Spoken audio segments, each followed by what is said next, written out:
ಚುನ್ನು ಮುನ್ನು ಅನ್ನೋ ಅಣ್ಣ ತಮ್ಮ ಗುಬ್ಬಚ್ಚಿ ಇತ್ತು. ಇಬ್ರು ಇನ್ನ ಈಗ್ಲೇ ದೊಡ್ಡವರಾಗಿದ್ರು. ಅದರ ರೆಕ್ಕೆಗಳು ತುಂಬಾ ಉದ್ದ ಇರೋದ್ರಿಂದ ಅವರಿಬ್ರು ತುಂಬಾ ಸುಲಭವಾಗಿ ಆಕಾಶದಲ್ಲಿ ಹಾರ್ತಿದ್ರು. ಚುನ್ನು ತುಂಬಾ ಪ್ರಾಮಾಣಿಕ ಹಾಗೂ ದಯಾಳು ಸ್ವಭಾವವುಳ್ಳವರು. ಆದ್ರೆ ಮುನ್ನು ನಿರ್ದಯ ಹಾಗೂ ದುಷ್ಟ ಸ್ವಭಾವ ಹೊಂದಿತ್ತು. ಚುನ್ನು ಯಾವಾಗ್ಲೂ ತುಂಬಾ ಕಷ್ಟಪಟ್ಟು ಕೆಲಸ ಮಾಡ್ತಿತ್ತು.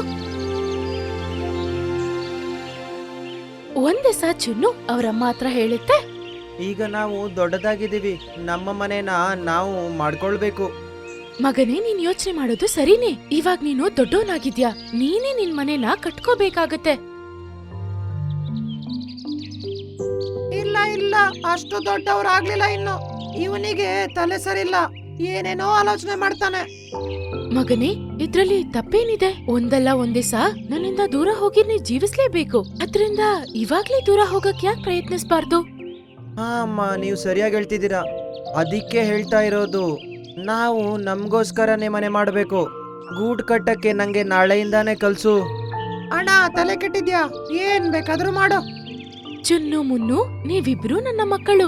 ನಿಮ್ಮಿಬ್ರ ಮೇಲೆ ನನ್ಗೆ ಸಮ ಅಧಿಕಾರ ಇದೆ. ಅದ್ರಿಂದ ಇಬ್ರಿಗೂ ಒಂದೇ ಸತಿ ಗೂಡು ಕಟ್ಟೋದನ್ನ ನಾನು ಹೇಳ್ಕೊಡ್ತೀನಿ. ಆಮೇಲೆ ಅವರ ಅಮ್ಮ ಒಂದಿವಸ ಪೂರ್ತಿ ಅವರಿಬ್ರಿಗೂ ಗೂಡು ಕಟ್ಟೋದನ್ನ ಹೇಳ್ಕೊಡ್ತಾರೆ. ಚುನ್ನು ತುಂಬಾ ಬೇಗ ಗೂಡು ಕಟ್ಟೋದನ್ನ ಕಲ್ತ್ಕೊಂಡ್ಬಿಡುತ್ತೆ.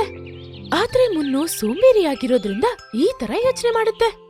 ನಾನ್ ಯಾಕೆ ಗೂಡು ಕಟ್ಲಿ?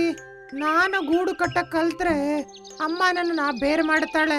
ಇಡೀ ದಿನ ನಾನು ಆಹಾರ ಹುಡುಕ್ಬೇಕಾಗತ್ತೆ, ಕೆಲ್ಸ ಮಾಡ್ಬೇಕು. ಈ ತರ ಯೋಚನೆ ಮಾಡಿ ಗೂಡು ಕಟ್ಟೋದನ್ನ ಕಲ್ತ್ಕೊಳ್ಳಕ್ಕೆ ಅದು ಯಾವ ಇಂಟ್ರೆಸ್ಟು ತೋರ್ಸಲ್ಲ.